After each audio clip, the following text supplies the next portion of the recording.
દિવસમાં વિશ્વામિત્રી રોડ ખાતેથી વિદેશી દારૂના જથ્થા સાથે એક ઇસમને શોધી કાઢી પ્રોહિબિશન એક્ટ અન્વયે કાર્યવાહી કરતી વડોદરા શહેર ક્રાઇમ બ્રાન્ચ. વડોદરા શહેરમાં પ્રોહિબિશનની પ્રવૃત્તિ નેસ્તનાબૂદ કરવા માટે પ્રોહિબિશનની રેઇડો કરી કેસો કરવાની સૂચના પોલીસના ઉચ્ચ અધિકારીઓ દ્વારા આપવામાં આવેલ હોય, જે અંતર્ગત વિશ્વામિત્રી રોડ ખાતેથી વિદેશી દારૂના જથ્થા સાથે એક ઇસમને શોધી કાઢી પ્રોહિબિશન એક્ટ અન્વયે કાર્યવાહી કરતી વડોદરા શહેર ક્રાઇમ બ્રાન્ચ.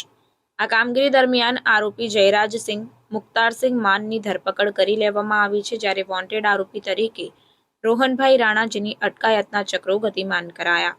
તો વધુમાં કુલ કિંમત ₹22,125નો મુદ્દામાલ જપ્ત કરી આગળની કાયદેસરની કાર્યવાહી હાથ ધરાઈ છે. રિપોર્ટર કંચન પરમાર.